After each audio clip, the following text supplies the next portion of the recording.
Bismillahirrahmanirrahim. Assalamu alaikum. I hope you are healthy by the grace of Allah Almighty. You are watching my YouTube channel Mubarak Ali official. Dear हमने शुरू किया था first year biology का chapter number 3 और उसमें हम nucleus को discuss कर रहे थे। न्यूक्लियस का वीडियो का जो दूसरा पार्ट है उसमें हम देखेंगे उसमें डिफरेंट तरह के उसके कंपोनेंट थे या उसकी कंपोजिशन में हमने डिफरेंट तरह की चीज़ें देखी थी। उसमें हम देखेंगे न्यूक्लियोलस को और उसके बाद हम देखेंगे क्रोमाटिन और क्रोमोसोम्स को। तो न्यूक्लियोलस की भी बात की थी, जिस तरह से मिसाल के तौर पे ये एक अगर सेल है तो इस सेल के अंदर ये क्या है, न्यूक्लियस है और इस न्यूक्लियस के अंदर एक डार्कली स्टेन पोर्शन होता है जिसको क्या बोलते हैं, न्यूक्लियोलस बोलते हैं। तो ये क्या है, न्यूक्लियस कंटेन 1 और 2 न्यूक्लियोलाई। बाज़ न्यूक्लियस के अंदर जो एक से ज़्यादा क्या होते हैं, न्यूक्लियोलाई मौजूद होते हैं। अब न्यूक्लियोलाई है क्या, the nucleolus is prominent darkly stained structure in the nucleoplasm। Basically ये वाला जो एरिया है इसको न्यूक्लियोप्लाज्म बोलते हैं। इसके अंदर एक डार्कली स्टेन्ड स्ट्रक्चर है जिसको क्या बोलते हैं, न्यूक्लियस बोलते हैं, न्यूक्लियोलस बोलते हैं। अब इसका जो फंक्शन है वो क्या होगा, बेसिकली इसका जो मेन फंक्शन है, ये बेटा क्या कर रहा होता है, न्यूक्लियर जो न्यूक्लियोलाई है ये क्या करता है, मैन्युफैक्चर करता है किस चीज़ को, the sub unit that combine to form ribosome. Basically ये मैन्युफैक्चर करेगा उन सब यूनिट को जो आपस में कंबाइन करेंगे और क्या बनाएंगे, राइबोसोम्स बनाएंगे। या आपने ये सुना होगा कि न्यूक्लियोलस का जो फंक्शन है राइबोसोम्स की सिंथेसिस करता है। तो in cell that produce large amount of protein, ऐसे सेल जो लार्ज अमाउंट में प्रोटीन को क्या करती हैं, प्रोड्यूस करते हैं, उनको क्या होती हैं, रिक्वायर होती है क्या चीज़, सिग्निफिकेंट नंबर्स ऑफ क्या चीज़, राइबोसोम्स। क्योंकि एक सेल है, उस सेल के अंदर क्या होनी है, लार्ज अमाउंट ऑफ प्रोटीन की सिंथेसिस होनी है, तो उनको बहुत ज़्यादा नंबर में राइबोसोम्स की ज़रूरत होती है। तो वो राइबोसोम्स कहाँ से बनेंगे, वो न्यूक्लियोलस के अंदर से बनने शुरू होंगे। तो इस वजह से the size of nucleolus is considerable, तो इसका साइज़ क्या होता है, कंसिडरेबल होता है। उसके बाद हम बात करेंगे बेसिकली जो न्यूक्लियोलस है ये बनता कहाँ पे है। तो ये बात करेंगे, nucleoli are formed at certain site of chromosome. Basically अगर मैं कह दूं कि ये एक क्रोमोसोम है जो कि रेप्लिकेटेड फॉर्म में है, तो इसका कुछ सर्टेन साइट होगी क्रोमोसोम की जिस तरह से ये क्या बनते हैं, न्यूक्लियोलाई की फॉर्मेशन होती है। तो वो जो सर्टेन साइट होगी जिधर से ये बनते हैं, मिसाल के तौर पे मैं कहता हूँ ये वाला वो एरिया है, उसको बोलेंगे न्यूक्लियोलस ऑर्गेनाइजन रीजन। तो इसको रिप्रेजेंट करेंगे NORS, मीन न्यूक्लियस क्रोमोसोम का वो एरिया जहाँ से न्यूक्लियोलाई बनते हैं उसको न्यूक्लियोलस ऑर्गेनाइजर रीजन बोला जाता है। DNA found at nucleolus organiser region जो क्या करेगा, इनकोड द राइबोसोमल RNA, जो राइबोसोमल RNA को इनकोड करेगा at the onset of mitosis, जब माइटोसिस होती है, single nucleolus present in the cell वो क्या होगा, डिसअपियर हो जाता है। Then after cell division nucleolus form from the NORS। Basically जब सेल डिवीजन होगी तो उसको वक्त आपको पता है जो न्यूक्लियोलस है वो गायब हो जाता है। सेल डिवीजन के फौरी बाद वो क्या हो जाता है, जो सेल के क्रोमोसोम के अंदर जो उसकी साइट होती है ख़ासतौर पे न्यूक्लियोलस ऑर्गेनाइजर रीजन, तो वहाँ से क्या हो जाता है, दोबारा इसकी सिंथेसिस हो जाती है। तो इसके बाद हम बात करेंगे इसकी कंपोजिशन की।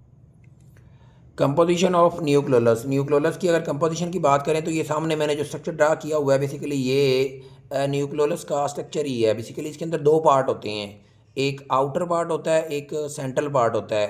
तो जो सेंट्रल पार्ट होता है वो क्या होता है, फिब्रल पार्ट उसको बोलते हैं, और जो आउटर पार्ट होता है वो क्या होता है, ग्रैनुलर होता है। तो अगर हम इसकी कंपोजिशन में बात करें, nucleolus consist of granular and fibrillar component, और इसके साथ क्या मौजूद होता है, इसके अंदर DNA मौजूद होता है। अब ये जो ग्रेनुलर पार्ट है ये कंसिस्ट होता है राइबोसोमल सब यूनिट पर। ये वाला जो बाहर वाला जो एरिया है जो ग्रेनुलर पार्ट है ये किस पर कंसिस्ट होगा, राइबोसोमल सब यूनिट पर, that have already been formed, जो पहले से क्या हो चुके होते हैं, बन चुके होते हैं।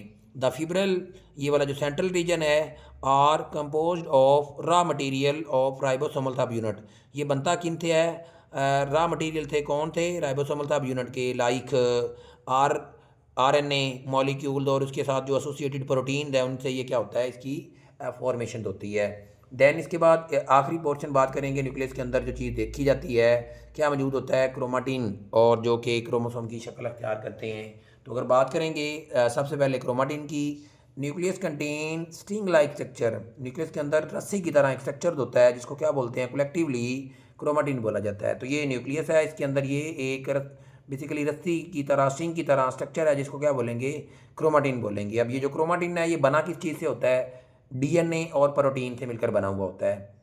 अब ये जो स्ट्रक्चर होता है ख़ास तौर पे structure made up of series of Beed like structure called nucleosome, इसके अंदर बेसिकली क्रोमाटिन के अंदर ये बने हुए होते हैं एक series of Beed like structure थे जिसको क्या बोलेंगे, न्यूक्लियोसोम। जिस तरह से ये सामने आपको नज़र आ रहा होगा, तो ये ब्लैक बेसिकली एक प्रोटीन है और इसके सराउंडिंग में रैप किया हुआ किस चीज़ ने, डीएनए इसको रैप किया हुआ है। तो इस पूरे स्ट्रक्चर को क्या बोलते हैं, न्यूक्लियोसोम बोला जाता है। In nucleosome, DNA strand wrap around the group of small protein called histone protein। तो बेसिकली इस हिस्टोन प्रोटीन के भी 8 यूनिट होते हैं जिसकी वजह से इस प्रोटीन को ऑक्टामर भी बोला जाता है।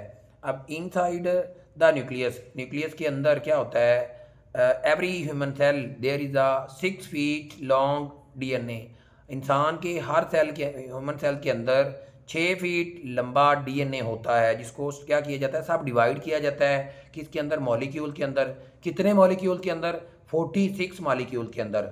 और हर मॉलिक्यूल की जो लेंथ है वो कितनी होती है, 1.5 इंच, 1 फॉर ईच क्रोमोसोम। इसका मतलब सादा लफ्ज़ों में ये है कि अगर इंसान के जो सेल है उसकी बॉडी के, उसके सेल के अंदर 46 क्रोमोसोम्स होते हैं ना, तो 46 ही डीएनए होंगे। तो डीएनए ओवरऑल टोटल एक सेल के अंदर जो उसकी लेंथ है वो कितनी है, 6 फीट है, जिसकी वजह से उसको सब डिवाइड किया जाता है मॉलिक्यूल के अंदर और 46 मॉलिक्यूल्स हैं। तो अगर आप इसको मल्टीप्लाई करेंगे ना, मिसाल के तौर पे एक जो डीएनए की जो लेंथ आएगी 1.5 है, तो 46 है, तो इसको मल्टीप्लाई करेंगे तो ये आई थिंक बनेगा 69, और उसको जब आप फीट में कन्वर्ट करेंगे तो वो बनेगा 5.7 समथिंग। तो उसको राउंड अबाउट करके आप ये कह सकते हैं कि वो कितना बनता है, 6 फीट लॉन्ग बनता है। अब जब इंटरफेस चल रही होती है, मेन इंटरफेस वो फेज़ होती है जिसमें सेल अपने आप को प्रिपेयर कर रहा होता है सेल की एक्टिविटीज़ करने के लिए। तो जो क्रोमाटिन है वो डिस्पर्स हुआ होता है इसके न्यूक्लियोलस के अंदर, न्यूक्लियस के अंदर, किसके फॉर्म में, टेंजल ऑफ फाइबर। टेंजल का मतलब होता है उलझे हुए, जिस तरह से क्या ले गुंजर की शक्ल में चीज़ें पड़ी हुई होती हैं, उस फॉर्म में ये क्या होता है, सेल के न्यूक्लियस के अंदर क्या होता है, मौजूद होता है। अब होता क्या, जब सेल बिगन टू डिवाइड, जब सेल ने डिवाइड होना होता है उस वक्त क्या होता है, क्रोमाटिन जो स्टैंड है वो क्या करते हैं, कंप्रेस इनटू स्पेशलाइज्ड स्ट्रक्चर, और वो स्पेशलाइज्ड स्ट्रक्चर जो है वो क्या बनाते हैं, क्रोमोसोम। क्रोमोसोम बना हुआ होता है आर्म से, और उसके आर्म्स को क्रोमाटिड बोलते हैं, और उसके सेंट्रल पॉइंट होता है जिसको क्या बोलते हैं, सेंट्रोमियर बोलते हैं। तो ये सामने आपके पास एक स्ट्रक्चर नज़र आ रहा है, तो ये क्रोमाटिन मटीरियल है। जब ये कंडेंस होगा तो इसने शक्ल अख्तियार की क्रोमोसोम्स की। तो क्रोमोसोम्स के ये वाला जो एरिया है बेसिकली ये उसका एक बाजू है, क्रोमाटिड से मिलकर बना हुआ होता है, और इसका जो सेंट्रल पॉइंट है इसको क्या बोलते हैं, सेंट्रोमेयर बोलते हैं। देन लास्ट बात करेंगे इसमें नंबर्स ऑफ क्रोमोसोम्स। तो जो नंबर्स ऑफ क्रोमोसोम्स हैं वो किसी भी स्पीशीज़ के अंदर वो डिपेंड कर रहे होते हैं, ख़ासतौर पे हर स्पीशीज़ के अंदर नंबर ऑफ क्रोमोसोम क्या होते हैं, डिफरेंट होते हैं। मिसाल के तौर पे अगर इंसान की बात करें तो इंसान के जो डिप्लॉइड सेल्स हैं उनके अंदर नंबर ऑफ क्रोमोसोम कितने होते हैं, 46, और जो अप्लाइड सेल्स हैं उनके अंदर कितने होते हैं, 23। अब इसके बाद कहा जाता है डिफरेंट तरह, जिस तरह से बाकी जो जानदार हैं हर स्पीशीज़ के अंदर डिफरेंट तरह के जो नंबर ऑफ क्रोमोसोम्स होते हैं। मिनिमम किसी भी सेल के अंदर जो नंबर ऑफ क्रोमोसोम है वो कितने होते हैं, 2। एग्जाम्पल है आंट्स की एग्जाम्पल में आ जाता है। और जो मैक्सिमम है किसी भी सेल के अंदर जो नंबर ऑफ क्रोमोसोम्स हैं, मोर देन 1000। तो एक स्पीशीज़ है ओफीग्लोसम्स, तो रेटिकुलेटम्स, इस स्पीशीज़ के अंदर जो नंबर ऑफ क्रोमोसोम की तादाद होती है वो कितनी होती है, 1260। तो बहुत ज़्यादा नंबर होता है। और ये बात याद रखिएगा, कभी भी जो नंबर ऑफ क्रोमोसोम है does not correlate the complexity of organism. Number of chromosome ज़्यादा जो होना, ये कम होना, ये ऑर्गेनिज्म की कम्प्लेक्सिटी के साथ उसको कोरिलेट नहीं करते। तो इन 2 वीडियोज़ के अंदर हमने डिस्कस किया किस चीज़ को, न्यूक्लियस को। इस न्यूक्लियस के मतलब अगर आपकी कोई भी क्यूरी है तो आप कमेंट सेक्शन में पूछ सकते हैं। अगर आप मेरे चैनल पे न्यू हैं तो काइंडली इसको लाइक और सब्सक्राइब कर दें ताकि हर आने वाली वीडियो का जो नोटिफिकेशन है वो आपको मिलता रहे। दुआओं में याद रखिएगा। Thank you. अल्लाह हाफिज़। अस्सलाम वालेकुम।